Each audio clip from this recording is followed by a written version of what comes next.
चलिए आज हम देखते हैं कुछ बेसिक अकाउंटिंग टर्म्स के बारे में जो कि बहुत ज़रूरी है क्लियर होना, क्योंकि वही नहीं क्लियर होगा तो आप अकाउंटिंग नहीं समझ पाओगे। तो बिना टाइम वेस्ट किए हम स्टार्ट करते हैं बिजनेस ट्रांजैक्शन से। बिजनेस ट्रांजैक्शन क्या होता है? बिजनेस ट्रांजैक्शन और इवेंट जो बुक ऑफ रिकॉर्ड जो रिकॉर्ड किया जाता है बुक ऑफ अकाउंट में, और वो मॉनेटरी टर्म्स में होता है और दो पार्टीज़ के बीच में होता है, तो वो क्या हो गया? बिजनेस ट्रांजैक्शन हो गया। अभी बिजनेस और बिजनेस ओनर अलग अलग होते हैं, ये हमेशा आपको याद रखना है, क्योंकि अक्सर ऑब्जेक्टिव में ये क्वेश्चन आता है कि क्या बिजनेस और बिजनेस ओनर सेम होते हैं? तो नहीं, बिजनेस और बिजनेस ओनर सेम नहीं होते हैं। कभी कभी ओनर की डेथ हो जाती है बट वो बिजनेस रन होता रहता है, उसकी अपनी लाइबिलिटीज़ वगैरह होती हैं पर्सनल यूज़ के लिए और बिजनेस के यूज़ के लिए, दोनों अलग अलग चीज़ें होती हैं। तो बिजनेस और बिजनेस ओनर सेम नहीं होता। सेकंड आपका क्या हुआ? कैपिटल। कैपिटल मीन्स पूंजी। हम कुछ पैसा लेके आए, या ओनर कुछ पैसा लेके आया जो कि अपने बिजनेस में लगाना चाहता है, उसने लगाया पैसा, उसने इन्वेस्ट किया, वो पैसा क्या हुआ? वो एसेट्स क्या हुआ? या उसने बोला कि ये ज़मीन है, इस पे हम लोग फैक्ट्री बना सकते हैं, तो वो जो ज़मीन क्या हुई? वो कैपिटल हुई। वो जो पैसा क्या हुआ? वो कैपिटल हुआ। ठीक है। अब नेक्स्ट क्या पर उसके पहले आप एक इक्वेशन समझ लीजिए। Capital is equal to assets minus liabilities. Assets और लाइबिलिटी क्या होती है ये हम अभी 2-3 टर्म्स बाद हम लोग क्लियर हो जाएंगे। नेक्स्ट क्या होगा? ड्राइंग। ड्राइंग क्या होता है कि ओनर को ज़रूरत पड़ी घरेलू चीज़ के लिए कुछ पैसों की, उसने बिजनेस अकाउंट से कुछ पैसे निकाले, वो पैसा क्या हुआ? आपका ड्राइंग हुआ। अगर हम पर्सनल यूज़ के लिए अपने बिजनेस में से कुछ पैसे निकालते हैं तो वो क्या हो जाता है? हमारा ड्राइंग हो जाता है। ठीक है। उसको हम किस टर्म से पुकारेंगे? उसको एक नाम दे दिया गया है जो कि ड्राइंग का नाम दिया गया है। ठीक है। नेक्स्ट क्या हो गया? लाइबिलिटीज़। लाइबिलिटीज़ क्या है? पेएबल बाय बिजनेस ओन, एक अमाउंट जिसको बिजनेस के लिए पे किया गया है। ठीक है। लाइबिलिटी टूवर्ड्स इनसाइडर भी होती है और लाइबिलिटी टूवर्ड्स आउटसाइडर भी होती है। बोले तो internal liabilities and external liabilities. अभी करंट और नॉन करंट लाइबिलिटीज़ क्या होती है? करंट लाइबिलिटीज़ होती है जो साल भर के अंदर आपकी पे की जाए। ठीक है। Which is payable with in 12 months from the end of the accounting period. And non current liabilities क्या होती है? जो आफ्टर 12 months, या ये कर लीजिए कि साल भर में नहीं पे की जाती है, बाद में पे की जाती है, तो वो आपकी क्या होगी? नॉन करंट लाइबिलिटीज़ हो गई। अभी एसेट्स के बारे में जानते हैं। तो एसेट्स क्या होती है? प्रॉपर्टी, संपत्ति। संपत्ति का मतलब कि ऐसा नहीं कि घरेलू संपत्ति होगी। आपके बिजनेस के लिए जो संपत्ति हमने यूज़ की, जो भी चीज़ें हमने यूज़ की, वो हमारे एसेट्स हो गए। एसेट्स टेंजिबल भी होते हैं और इंटेंजिबल भी होते हैं। टेंजिबल मीन्स जो फिज़िकली अपीयर हो, इंटेंजिबल मीन्स जो फिज़िकली अपीयर ना हो। टेंजिबल का अगर एग्ज़ाम्पल देखें, मशीनरी हो गई, मशीनरी के अलावा लैंड हो गया, और भी बहुत से एग्ज़ाम्पल हैं। इंटेंजिबल का देखें तो कॉपीराइट हो गया, आपका पेटेंट हो गया, ट्रेडमार्क हो गया, तो ये आपका इंटेंजिबल एसेट्स हो गया। Okay. Now next is current assets and non current assets. Current assets क्या है? Those assets which are held by a business not with the purpose to, sorry, non current assets क्या है कि assets, वो assets जो कि business में हो पर उसका रीसेल का पर्पस ना हो. ठीक है, वो एक तरीके से इन्वेस्टमेंट है जो कि हमारे बिजनेस को आगे बढ़ाने के लिए है या बिजनेस में उस चीज़ की ज़रूरत है. ठीक है,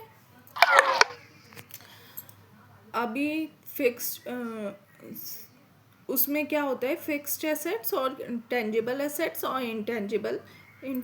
टेंजिबल मैंने बता दिया. फिक्स्ड आपको मैंने बता दिया, फिक्स्ड के ही पार्ट है tangible assets and intangible assets. Next is current assets. Current assets are those assets which are held by the business with the purpose of converting them into the cash within a years. बोले तो कि हम cash में convert कर सकते हैं, जैसे कि गुड्स कोई चीज़ हमने खरीदी, लाई बेचने के पर्पज़ से, वो हमने बेचा एंड देन हमें कैश में प्रोवाइड हो गया. नॉन करेंट एसेट्स में ऐसा नहीं होता, वो हमें प्रोवाइड कराता है, मतलब वो लॉन्ग टर्म चलते जा रहा है और वो हमें चीज़ें प्रोवाइड तो करा रहा है, हमारे गुड्स वगैरह मैन्युफैक्चरिंग वगैरह में हेल्प कर रहा है अगर मशीनरी को देखें, लेकिन हम उसको रीसेल नहीं कर सकते. रीसेल करके डायरेक्टली हम उसका प्रॉफिट नहीं कमा सकते. ठीक है, अभी रिसिप्ट देखते हैं. रिसिप्ट क्या होता है? Receipt is the amount received for selling assets. जैसे कि ये पेन है, इसको हमने सेल किया, एक अमाउंट हमको मिल गया, इसका 10 रुपये मिल गया, वो 10 रुपये क्या हुआ? रिसिप्ट हुआ. ठीक है, अभी रिसिप्ट में रेवेन्यू रिसिप्ट हुआ और कैपिटल रिसिप्ट हुआ. रेवेन्यू रिसिप्ट मतलब हमने ये पेन बेची और उससे एक अमाउंट रिसीव हुआ, या एक सर्विस हमने आपको सर्विस प्रोवाइड की, आपके ऐसे की सर्विस प्रोवाइड की फॉर एग्जांपल, और आपने मुझे एक अमाउंट दिया जो कि मुझे प्राप्त हुआ, तो वो मेरे लिए क्या हो गया? Revenue receipt. कैपिटल रिसिप्ट क्या हुआ कि हमने एक अमाउंट वो किया, प्राप्त किया, जो कि रेवेन्यू नहीं है इन नेचर. बोले तो अगर एग्जांपल दूँ, हमने मशीनरी बेच दी, तो वो मशीनरी हमने खरीदी थी पर्पस के लिए कि हम इससे प्रोडक्शन बढ़ाएंगे, बट किसी कारणवश अब हमें बेचना पड़ा, लेकिन कुछ पैसा तो मिला. वो पैसा जो मिला आपको, वो क्या हो गया? Capital receipt. मतलब हमने रीसेल के पर्पस से नहीं बेचा, वो हमारी ज़रूरत नहीं थी कि हम रीसेल के पर्पस से बेचें वो, लेकिन फिर भी हमने एक एसेट्स को बेचा जो कि हमारे कंपनी में यूज़ हो रहा था, हमारे बिजनेस में यूज़ हो रहा था, हमने बेचा उसको, उससे एक अमाउंट हमने प्राप्त किया, तो वो क्या हो गया? Capital receipt. Now next is expenditure. अभी एक्सपेंडिचर क्या है कि हमने कोई मशीनरी खरीदी या गुड्स खरीदे, उसके लिए पैसे खर्च किए, तो रेवेन्यू का उल्टा क्या हो गया? एक्सपेंडिचर. उसमें भी सेम है, कैपिटल एक्सपेंडिचर. हमने कोई मशीनरी वगैरह ये सब खरीदी जो कि मतलब डायरेक्ट वो इन कैश नहीं हो सकता एक साल के अंदर, बट वो हमारी प्रोडक्टिविटी में एक सहायता करता है या हमारे बिजनेस की ज़रूरत है वो, तो वो चीज़ें हमने खरीदी और उसके लिए हमने पैसे खर्च किए. बोले तो लैंड हो गया कि हमें एक ऑफिस बनाना है, अभी हम उसको रीसेल तो करेंगे नहीं, मतलब वो हमारा बिजनेस नहीं है, हम नेक्स्ट कर सकते हैं पर वो हमारा बिजनेस नहीं है. हम ये आप पहन लो, इस पेन के लिए एक फैक्ट्री हमने खरीदी, वो फैक्ट्री क्या हुई, हमने कुछ पैसे खर्च किए उस फैक्ट्री को ख़रीदने के लिए, तो वो जो जगह हुई, जो फैक्ट्री जो हुई, वो हमारा क्या हो गया, कैपिटल एक्सपेंडिचर। रेवेन्यू एक्सपेंडिचर मतलब ये पेन है, इसको हमने कहीं से ऑर्डर करके हमने मान लो मंगाया, हमने बनाया नहीं, हमको ज़रूरत है, ये डायरेक्ट हमें पेन ही बेचना है, तो इसको हमने बेचना है। तो जब हम इसको बेचेंगे जब हम इसको ख़रीदेंगे तो हम कुछ पैसे देंगे, तो वो अमाउंट क्या हो गया, expenditure, revenue expenditure. Okay, clear हुआ? मतलब कि अगर हम कुछ पैसे खर्च करके और हम कुछ मशीनरी, लैंड या चेयर टेबल या ऑफिस की कुछ यूज़ की चीज़ें हम खरीदते हैं, तो वो हमारा क्या हो गया, कैपिटल एक्सपेंडिचर। अगर हम गुड्स और सर्विसेज वो करते हैं, गुड्स खरीदते हैं पैसे खर्च करके, तो ये हमारा क्या हो गया,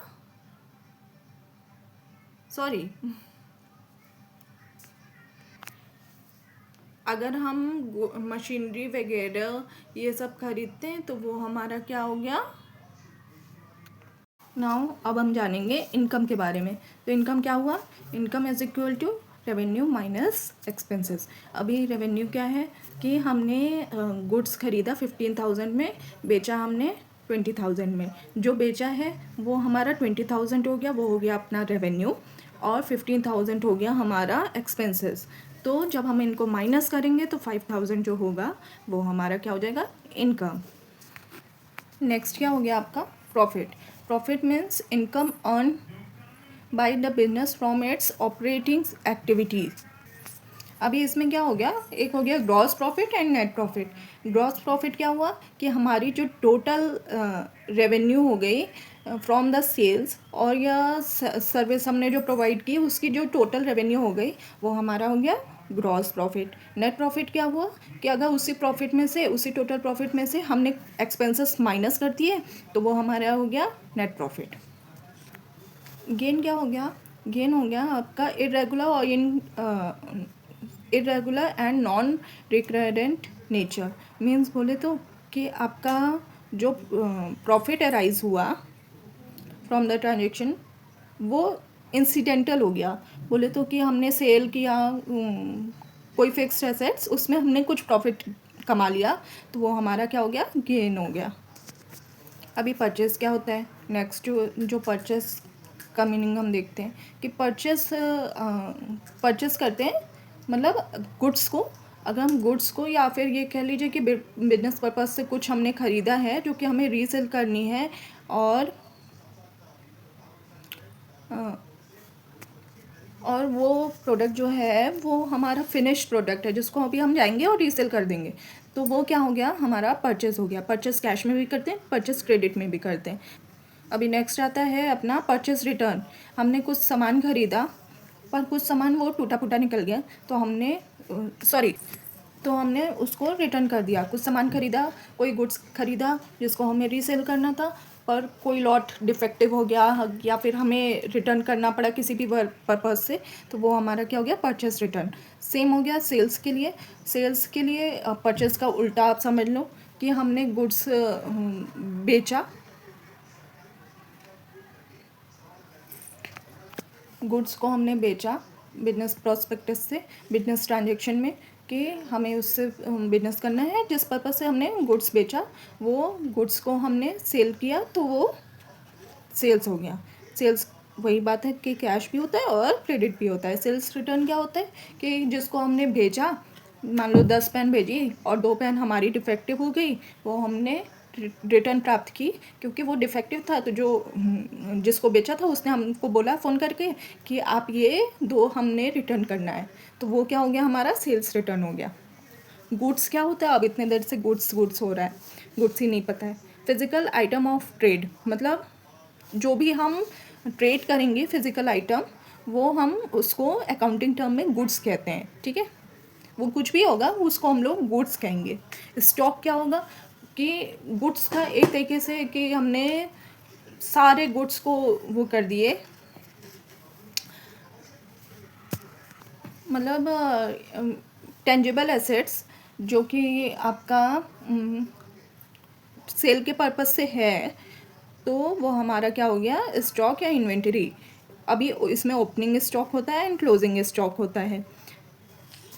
ओपनिंग स्टॉक मीन्स ये stock in hand in the beginning of accounting. Closing stock means stock in hand in the ending of current accounting period। मतलब ऐसा नहीं कि नेक्स्ट अकाउंटिंग पीरियड, वो इसी अकाउंटिंग पीरियड के लास्ट में आपका देखा जाता है। अभी नेक्स्ट क्या आ गया, डेप्रिसिएशन। डेप्रिसिएशन क्या हो गया कि हमने कोई फिक्स्ड एसेट्स में लैंड छोड़ दिया जाए, लैंड का डेप्रिसिएशन नहीं होता। मान लो मशीनरी है, उसको उसकी लाइफ होती है 20 साल, तो पर डे के हिसाब से उसका लाइफ घटता जाएगा। एक अमाउंट के तौर पे हम देखते हैं तो कि पर डे का आपका घटता गया, उसको हमने क्या कहा, डेप्रिसिएशन। ठीक है, एक स्कूटर है हम चला रहे हैं, उसकी लाइफ हो गई मान लो 25 साल अमाउंट के हिसाब से, तो 25 साल पर डे के हिसाब से मान लो 20 रुपये आपका पड़ रहा है, 20 रुपये आपका रोज़ घट रहा है। ठीक है, वो हमारा क्या हो गया, डेप्रिसिएशन।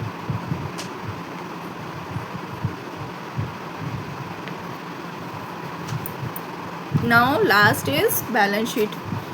बैलेंस शीट क्या होता है कि वो हमारे एक स्टेटमेंट है जो कि हमारे फाइनेंशियल पोजीशन को बताता है, तो वो हमारा क्या हो गया, बैलेंस शीट हो गया।